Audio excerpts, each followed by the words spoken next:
today can go sideways in an instant. What's here today can be gone tomorrow. We live in a world full of uncertainty. Are you ready to survive?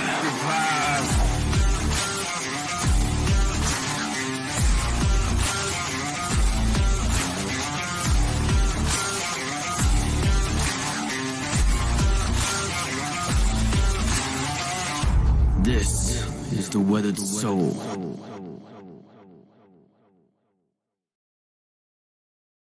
Oh, such a violent intro, man. One of these days, I gotta change that intro. But hey, welcome to Weathered Soul. This is Bruce, aka the Weathered Soul here. How you doing? Glad that you came around on your Sunday night to spend a little bit of time with me. I'm here every Sunday night, as I've been for the last month or so, and it's kind of just a new way I'm going. I started once a month, and we're starting to come back. And I want to kind of do every week, every Sunday night, to kind of round out my week and get all started for the next week. And man, it's been really good. I just wanted to start out by thanking everybody for being here and thanking all those who have been watching the podcast before. I've been kind of on a health kick thing for the last week where I've been doing a bunch of work with my plexus, but we're going to be doing something different tonight. We're going back to the genre that I picked out for this podcast, and that would be homesteading, prepping, and permaculture. And we're going to be talking about the subject of the day is why are there trash cans in my garden, and other stories of prepping.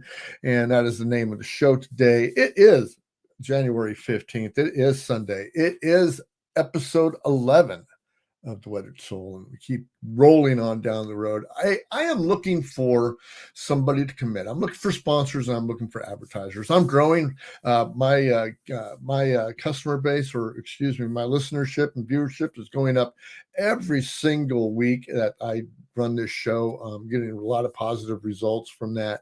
And I'm actually looking for sponsors. I'm looking for advertisers who want to come in and commit some support for this podcast. I mean, I do this podcast free. All the resources and everything comes from my pocket. I am the janitor. I am the IT guy. I am the podcaster. I'm the camera guy. I'm the engineer.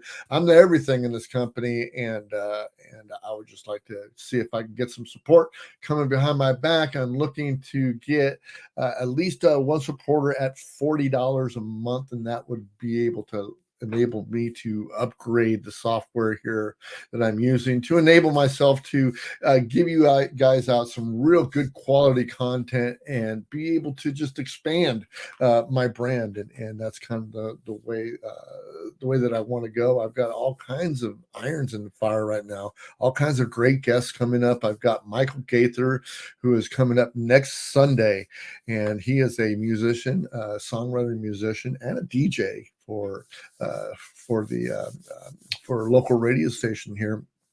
And we're just going to talk about music. I call the podcast Legends in Their Own Time, and it's going to be a great podcast. It's going to be a fantastic podcast. I can't wait.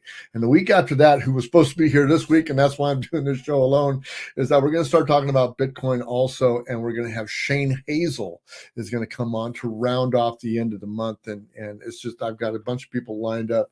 I got another guy, Dave Winninger from Victory Seed Company out of Irvine, Texas, is going to come on. We're going to talk about seeds. We're going to talk about the growing season coming up and the heirloom seeds that his company provides his customers. And it's going to be a great podcast. So like I said, all the show notes are down below, and you can click on any of the links. I've got lots of stuff going on with the podcast, and I just cannot wait to just really get this thing going. Of course, you can get to me at weatheredsoul.com right there underneath my wonderful face here. Go to weatheredsoul.com to get the latest on what's going on with the newsletter, basically these videos that I put out, any information that you want for homesteading and prepping or permaculture that I have posted, and I'll be posting more and more. Also, you can grab me over at also known as TWS on Twitter. You can grab me there, and also you can support this podcast by Bitcoin, and you can send me Bitcoin at the address you see there on the right-hand side of your screen, Pungent Typhoon 88 at wallacesatoshi.com, or you can support me by going over to the Fountain app. And the Fountain app is another app that you can listen to any of your podcasts that you want to listen to and earn Bitcoin at the same time. And while you're doing that and earning Bitcoin at the same time, you can share your Bitcoin with your favorite podcasts. And I would love for you to go over there and do it. And that'd be great. And then we can, I can get Bitcoin, you can get Bitcoin, and it doesn't cost you a dime. And this would be a real great show today. I really, like I said, I thank you guys. Let's get on with the show. So the show today, like I said before, it was called "Why Are There Trash Cans in My Garden and Other Stories of Prepping." I live in Gilroy, California, and as you know, if you read the national news or just local news, you know that we have just been inundated by storms for the last month or so, and actually for the last couple of months, we've had some pretty good rainfall. We've been in a drought for the last 2 or 3 years. It's been pretty dry, and I'll have to admit that that it could rain a little harder every once in a while, but it doesn't, and and so we've been blessed, and sometimes people think it's a curse because usually in this state of California, it's either too little or too much. And right now they're talking about too much because we've got Monterey that's supposed to turn into an island tomorrow for a little while as the Salinas River crosses over, and it's going to cut off all of the access between the highways and the byways into one of the most popular spots in the world.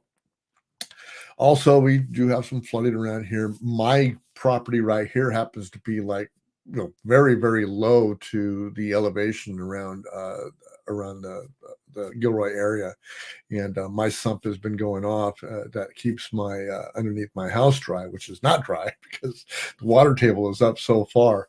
But my sump pump keeps pumping water out 24/7, and I hope it doesn't go out. I got a brand new pump ready to go in, but you never know. 2 is 1 and 1 is none. So that's what Jack Spirko says. So I've got 2 of everything around here, just in case if one thing goes out, I can get on board and get on the horse and ride another thing. But everything's been going wild around here with the water. I'm really excited about it. But the fact of the matter is that the authorities that handle the water around here are just really they're bad.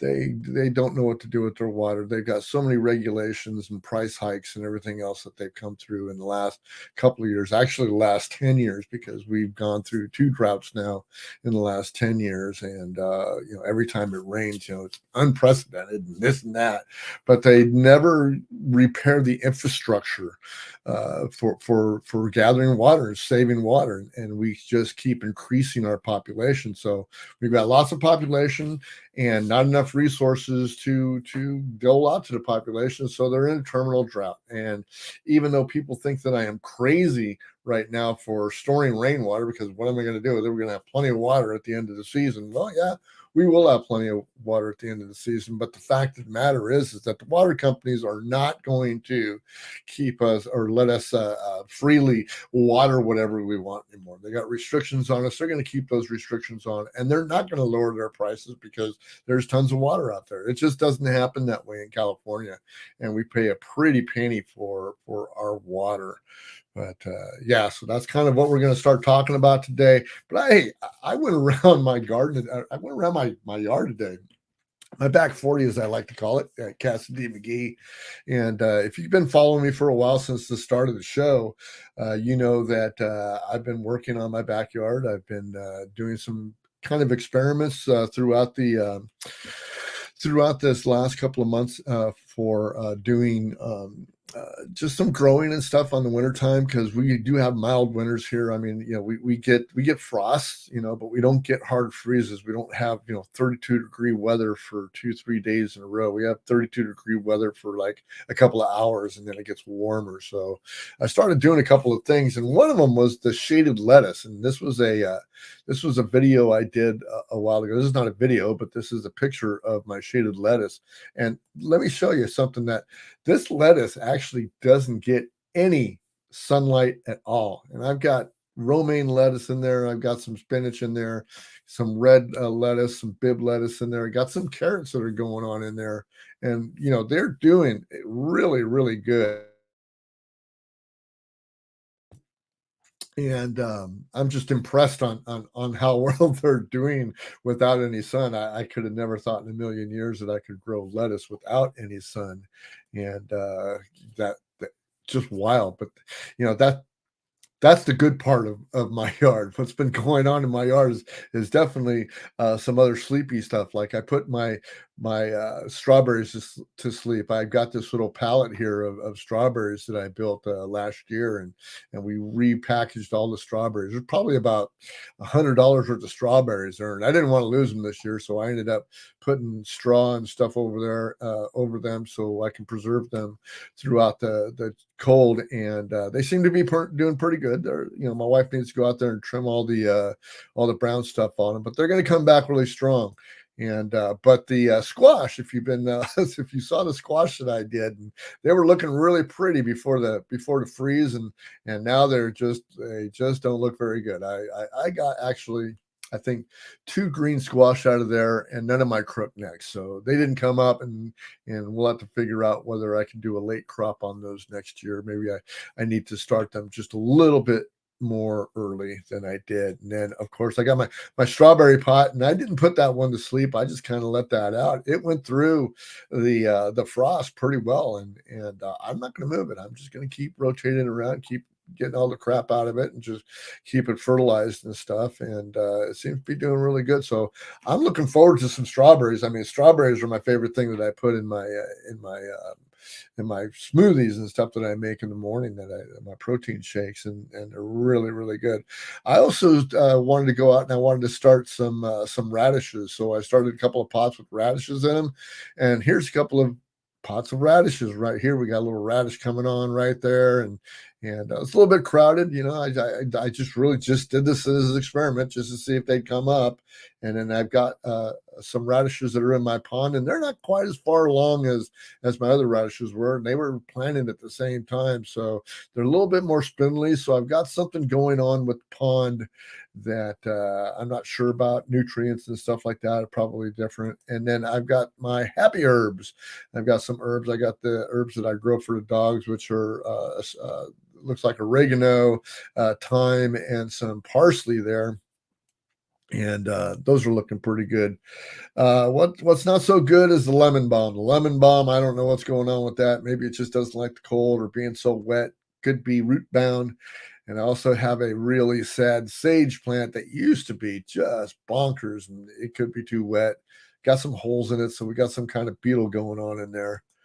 And then my orange tree, we just harvested a bunch of oranges, which was fantastic because we didn't have oranges a lot for the first 2 years that we had this tree. And then we got about 20 out of it this year. And we're going to transplant that here pretty soon.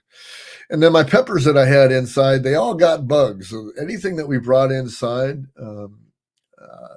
for some reason, I guess they had aphids in it before, or aphids came in, but just didn't work well. And then my covered boxes are still covered, getting ready for and they're just curing under there with all the good stuff that I put on them. And here's number 2 box there, and it's getting ready to come March or April I'll be uncovering that. And yeah, so that's a little trip around the yard there, and I'm really happy that it's coming along, and just the wintertime is just smacking the hell out of it. And I'm just glad that I did so much before then to get prepped up for the new year. In fact, I got a new box coming in that I'm going to replace the one with the blue tarp there. I'm going to be replacing this box right here with another box. This is the 3 segmented box, and I'm just going to make one box out of it. And I don't want the segment inside of it. I think you get a little bit more growing room. It'll be a little bit deeper, have some good, nice soil in there. But yeah, so we're going to jump right into the topic of the day, and we're going to ask ourselves, well, why do I have trash cans in my backyard? Well, like I said, I started. If you saw that couple episodes ago, where I put an episode out, said, why is there a bucket in my bathroom? And I'm just going to, kind of digress there to the bucket in my bathroom. Is that there's a reason why there's a bucket in my bathroom. The reason why there's a bucket in my bathroom is because when I take a shower in the morning, I turn the water on and I let it warm up. And most of that, and a lot of that water that I wait for it to warm up just flows into the bay, flows into the sewer and out to the bay. So I figured, since we were in this drought, that I might as well put a bucket under there and capture that water that I am waiting for, which usually happens to be about a gallon, maybe a gallon and a half of water before it gets warm enough for me to get in the shower. And then I pull it out and take my shower and shut my shower down. And when I get out of the shower, I put the bucket back in. And when it gets full, I take it outside. And I used to just take them outside before I had any kind of a collection system and let them sit there. Well, you run out of buckets. That's basically what happens. And I got a lot of Homer buckets out in my backyard, but now I've got them all working for me because I want to make sure that everything that I have around kind of works for me. And right now, uh, I started doing that up until the rain, and I'm still doing that. And the reason why I set the buckets out is because they do need to degas.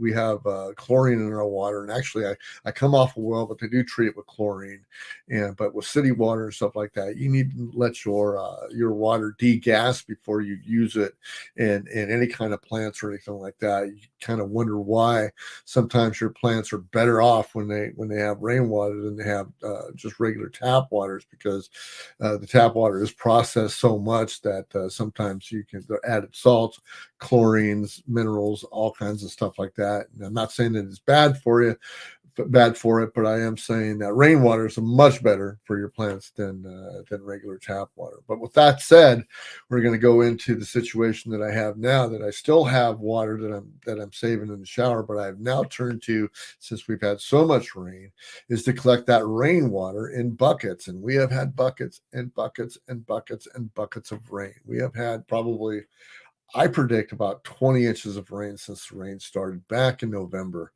And I would love it to rain until June. To tell you the truth, I'd be fine with that. It would shorten my growing season, but you understand the situation that we need the water here. All the reservoirs are getting all filled up, and I'm just so happy for that. But in the meantime, I want to make good with all the resources that I can, and I didn't jump the gun enough time to get my gutters in order to be able to capture all that stuff in like a great big 200 gallon barrel or something like that. Can't remember what they're called. The name escapes me right now because it's a Sunday night, guys. What do you expect?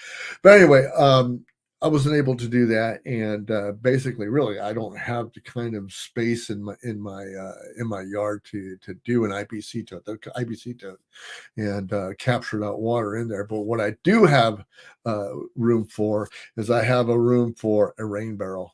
And that rain barrel happens to be a 44-gallon rain barrel that I got out of Home Depot, and that is the barrel right there.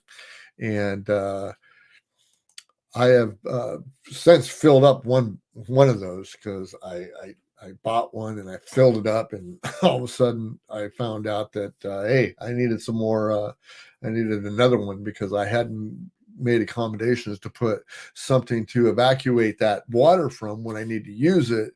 And that is the subject that we were on today. Is why do I have a trash can in my backyard? And the reason why is because I'm making rain barrels out of them. So this is a very simple project. And if you've got an extra $100, I mean, this came in at just under $100. I mean, $99.50 is what this actually cost me to build. And very simple parts. You just this barrel cost $59 over at Home Depot. And then I got a bunch of parts here. You can see that I've got a hole saw, a knife, and a pair of pliers there, some plumber's tape, a couple of different parts like a tank adapter and a hose adapter, and also a valve and a close nipple there, and a little bit of screen. And the screen is actually for the for after we get it all done, because you don't want any mosquitoes and other trash getting in there, because you really don't want it to plug up your holes and stuff.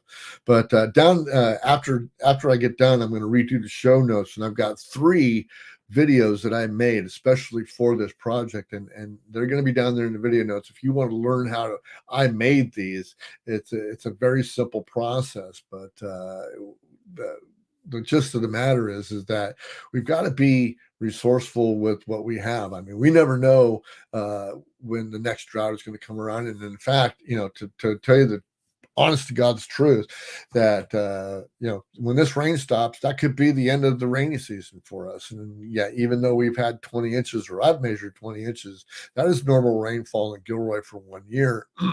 But our rainy season is supposed to last well into March, and then tapers off in April, and then kind of dries up in May, and then we're done for the year. So hopefully we'll get more and more rain, and I have to buy more more receptacles. But basically, if I have 88 gallons of water that are hanging around, that's better than none. And as I go through and I use that water, I'll still be doing my shower collection of water, and trying to learn how to reclaim the water that's coming out of my sump, because like I said, I'm the low part of Gilroy, and I have a sump in my backyard and it has a pump that pumps the water, the extra water that comes into my yard, out to the street. It's going out to the street. When anybody ever waters stuff around their yard and stuff like that, for some reason it migrates into my yard, goes into my sump, and goes out to the street.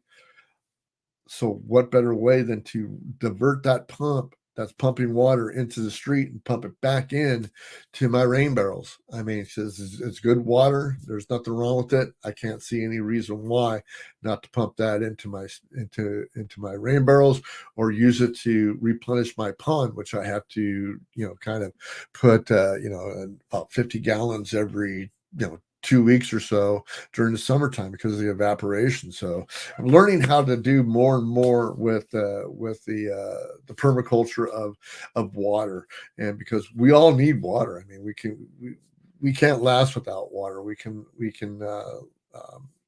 can last a long time, but we can't last without water. We need water for everything. If there's number one thing that I think about prepping that you need to do when you're thinking about starting out prepping, is what am I going to do for water if anything goes down? If we have earthquakes here, if we have an earthquake and the water pipes bust, what are you going to do for water? You got to have a backup plan. You got to have filters. You got to have cisterns ready to hold water, like rain barrels and stuff like that.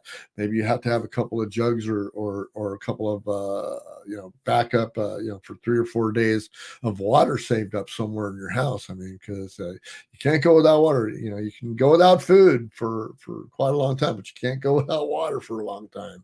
So that's kind of one of the things that kicked me in the butt and made me kind of do this. So but yeah, I mean, the whole thing is that when we're talking about rain barrels, we're talking about simple stuff here, man. We're talking about this whole thing took me less than like 15 minutes to build. It was really easy. It took me longer to actually go get the stuff than it did to actually get it all together and build it. And you can see the picture that I have up there is the full rain barrel that's sitting on the center blocks there. That one is full, 44 gallons of water in it right now, full, just sitting there. And I'm looking for some type of suggestion or comment on how I keep that from going stagnant. So that's a worry of mine. I have no idea, and I got a question into Jack Spirko and his expert counsel on whether or not I need to put anything in there to keep that water from stagnating, because it's not going to dry out for a while. Even if we had no rain for the next 2 weeks, I really don't have to water my yard for at least a month.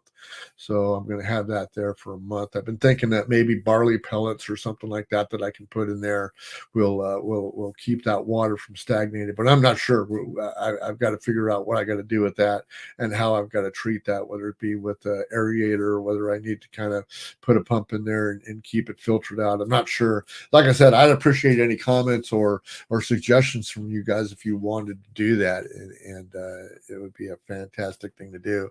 But yeah, just to take a look at what I got going on there. The one on the right hand side is the empty one that I had. And that was actually the one that was full of water, and I had to build the other one to get the other one there so I could have another place to fill the water up, so I can put the valve and everything on the bottom of the one that was filled. So I've got two of them now, and those cinder blocks that I have under there. It's a funny story because those cinder blocks that I had, I keep everything, and I had run out of cinder block way before the summer was over. And I love using cinder blocks for all kinds of stuff, but I've got much of it in my yard supporting everything. I ran out. Well, I just happened to be at work last week, and somebody had done a bunch of construction and stuff up in another suite of the building that I work in, and they had put a whole bunch of construction stuff out by the dumpster, and it just happened that I ran across 8 perfect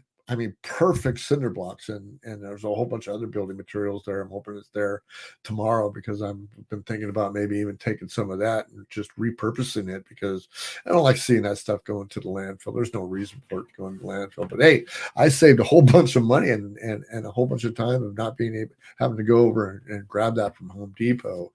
So those cinder blocks that you see right there, that is my leveling thing to put my rain barrel on. They were free. So kudos to whoever put it out there, and kudos for being able to be smart enough and wise enough to be able to take advantage of something that I now have learned that if it's there, take it. But anyway, we're going to make another one actually out of that as soon as I figure out what I want to do with the screen. I've got a couple of ideas that I want to do with the screen that I bought for that, and I can put the screen actually over the whole top as it's open, and when I have it open, then no mosquitoes can get in there. But I also thought that the actual cover that I have here, that maybe I take that middle part out of there and then just put a screen in there, and then just put the lid upside down on the rain barrel here, and just let it, as it rains, it just kind of feeds in and collects rain and fills up. So I really need to take care of that right hand barrel there, and put it somewhere where I can more readily use it. So, and just to tell you that those are not going to be the permanent places for those. I put those there right now for demonstration purposes only. In fact, I need to get rid of that 44 gallons of water. As soon as I can use it on something, I will be using it on something, because that is prime growing land right underneath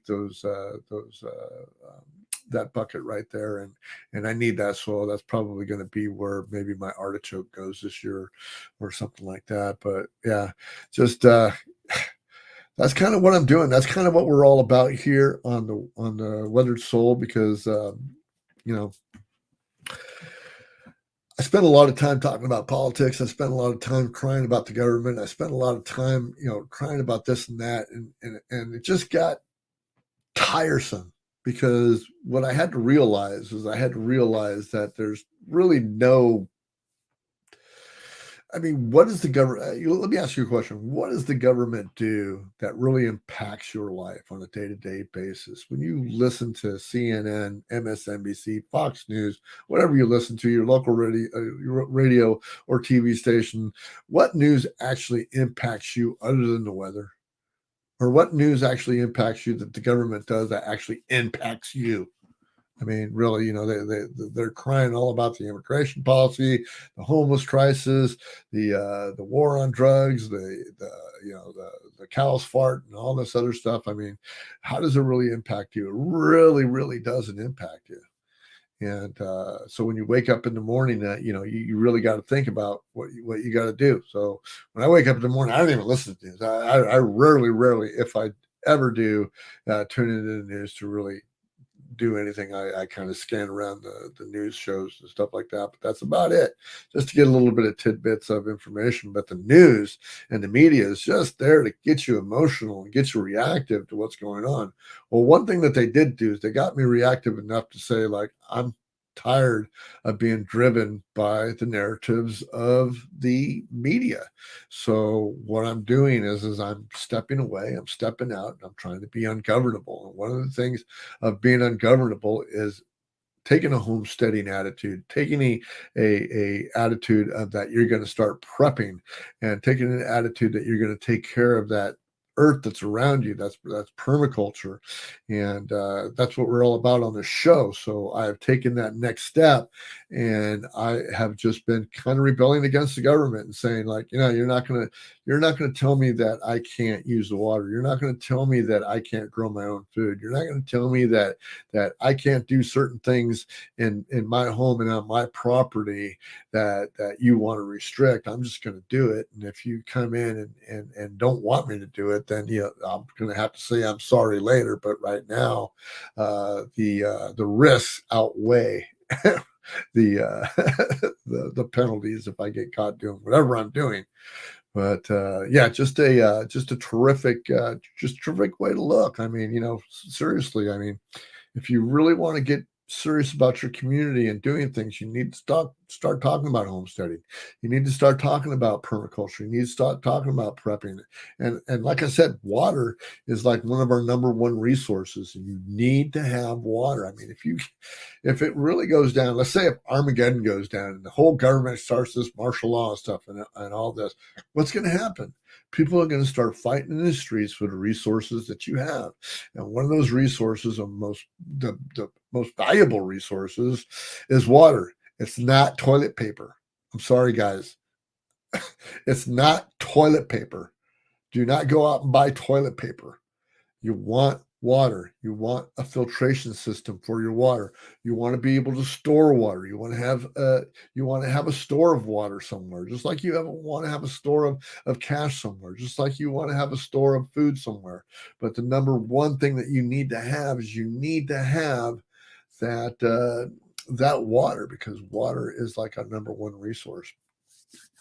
And when you do that, then you have to keep that roof over your head. You got to keep that roof over your head. You got to keep fed. You got to put some food back. I would say right now, I probably would say that I've got a couple of months of food that we can fall back on, and water that we can fall back on, and other things that we can fall back on. I got generators in case electricity goes up, because you never know what's going to go on with this weather, and whether or not we're going to have an earthquake, whether we'll have a storm bad enough to knock out the electricity. You need a place to, you need to keep those freezers going. I've got a lot of meat in my freezer that I don't want going bad. It would be a very bad situation if that happened. But yeah, so that's kind of the mindset that I have now. I'm not so mad at the government that I'm yelling at the government all the time. I'm in the Bitcoin community. I'm in the homesteading community. I'm in the prepping community. I'm in the permaculture community, and that can only serve to be good for your community that's around you, because then your neighbors know that number one, you have resources, but number two, you can teach them along with what you're doing, and show them that they can do the same thing. And believe me, I've got wonderful neighbors around me. Some of them depend on certain stuff that we grow, and I depend on them for certain things, and we kind of share alike, and it's one of those things that I just love doing, and I just want to benefit my community all I can. So yeah, and that's kind of where I'm at with everything. Contact me at bruce@weatheredsoul.com if you got any questions, comments, and stuff like that. That's one of the things that I'd love to hear from you guys. I read every one of your emails and every one of your comments, and if you give me a comment or an email on the the 5-star rating on listen to Weathered Soul on the popular podcast apps and leave me a 5-star rating and a cool comment on Apple Podcasts, and I'll give you a mention on this next show. And that's what I do. So go over there. And I'm on many platforms right now. And I'm now posting on a platform called freesteading.com. But more importantly than that, I'm also on the Nomad Network. And the Nomad Network is a just a group of people who get together who want to do things like homesteading. They want to do things like being entrepreneurs. They want to start businesses. They got people in there that are making 6 figures, and those people that are making 6 figures have no problem talking to you and giving you advice and tips and tricks on how to do things. Jason Stapleton has made a great community out of this, and it's just fantastic. And I just want to invite you there. Like I said, all the show notes are underneath this podcast. So I kind of want to end this podcast because I got a little gripe, and this little gripe goes along with what I'm going to be able to say yes or no to when anybody who really goes for my plea, and when I ask for sponsorships and and advertisers. But man, I get tongue tied every once in a while. But yeah, so what was it? Probably, I guess it was last year, somewhere around this time last year, maybe even the springtime. An outfit called Backyard Butchers came around. They parked their trailer out in the parking lot of a great big shopping center that we have here. We have what they call a fashion mall, or whatever we call outlet mall here, and they were touting these 40 ribeyes 40 ribeyes or 30 ribeyes for $40, something like that. Can't remember what the come online is, but that's what they had out in a great big banner, and they would have people lining up just looking at what they had to offer. And I got intrigued by it, and I got to admit that I went over there, and I was one of the guys that I was hoping they were there this next weekend, because I really wanted to get some meat. My freezer was getting empty of beef. Beef was going up, and I was kind of taking a look at it. And I bought this package, this great big huge package from them that had all kinds of cuts of meat in it, some steaks, some tenderloins, some hamburgers, and of course the 30 ribeyes or 20 ribeyes or whatever it was for $39. And I actually got it home, and the first time I had a steak, I was kind of like, maybe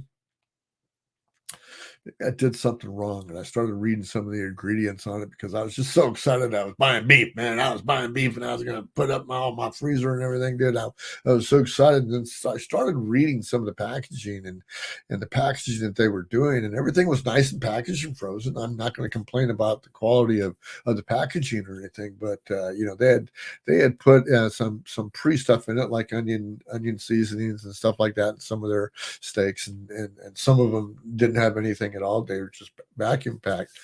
But I went and I tried to make some of those quarter-inch. I mean, these ribeyes that they're talking about, that they're giving 20 for $40, they're quarter-inch thick ribeyes, and they're probably about this big around. I mean, they're not very big at all. So I decided that one morning I was going to make some steak and eggs for my wife, and I was just not impressed by the toughness of what a ribeye should be. A ribeye should not be tough. But anyway, I started going through some of the other steaks and stuff like that, and I was just really disappointed to see that the quality, and they tout themselves as having great quality for their meat. And I'm sorry, I don't see it. I really don't. I wouldn't recommend them, but I did come up with a recipe that I did tonight, which was actually excellent, because I just said, what am I going to do with these 20 freaking quarter-inch freaking ribeyes? Well, I stewed them, and man, I love a stew. And if anything that happen that is greater and good to eat on a rainy, cold night is a stew. So I took out the old crock pot this morning and I got all 20 of those ribeyes and I threw them in the crock pot along with some onions and some celery and some carrots, and I threw a little bit of onion soup mix, one package of onion soup mix, and another package of brown gravy mix, and a cup of water, maybe a cup and a half of water. Put that thing on low for 8 hours and kind of worked around the house. Did a couple of those videos that I did today that you're going to see linked in the podcast today. And lo and behold, man, it finally tenderized those steaks. It really did. But I am looking forward to taking the advice of another podcaster who is Texas Slim, who has directed me to other people who are actually selling quality beef at a quality price. And it's not cheap, but it is quality meat, and I'm all about having quality food. But like I said, wasn't impressed by the quality of the meat that I got from backyard butchers, and I'm sorry guys, I don't see it. And if anybody from backyard butchers that happens to run across this podcast, I'm sorry. If you guys want to make it right with me, then contact me and maybe we could work something out. But right now I can't give you a great review other than the fact that they do tenderize pretty good when they're cooked for 10 hours. So there we go. So anyway, like I said, there's all kinds of ways that you can contact me. Let me share my screen here for a minute. This is weatheredsoul.com. This is my website that I built, and you can see I got a link there to this particular show that we got going on down here. And then these are all the links to all the podcasts that I have done, the last 11 shows that I have done, and you can see them all here. And it's a pretty cool website.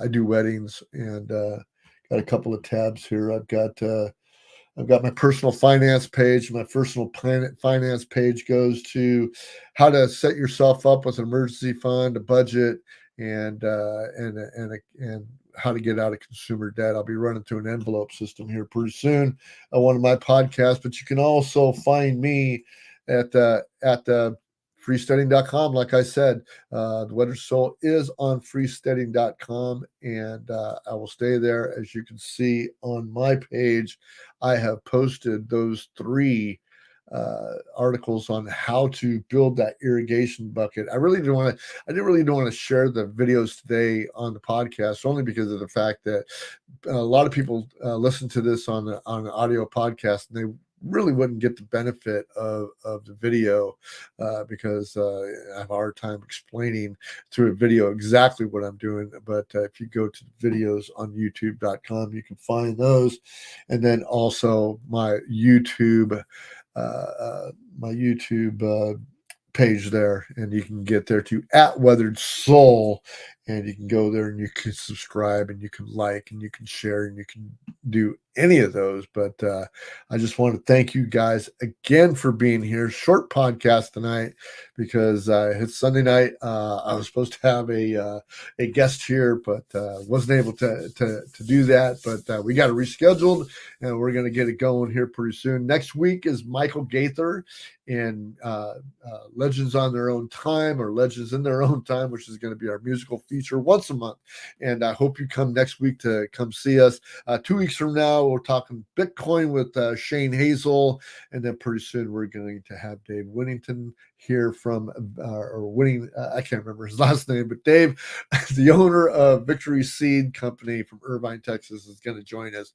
And we're going to be talking about seeds. So I want to, like I said, again, I want to thank you guys for being here. I want to thank you for being part of my family here on a Sunday night. I just really appreciate you guys all the time for being here. And if you're doing this on YouTube, hit that share button, hit that like button, hit that bell so you can be notified every time I do a podcast here. Hit that subscribe button. Any place else, give me a 5-star review. Leave me a comment. Leave me a comment about my about my water stagnation problem. I'm really looking for a remedy for what I'm going to do with this water if it has to sit around for a while, because I know that water does get stagnant. So I just want to make sure that that doesn't happen on a consistent basis. So really, like I said, thank you guys for being here. I'll be back next week at the same time. Right now, you got Bruce Weathered Soul here saying goodbye and have a great week.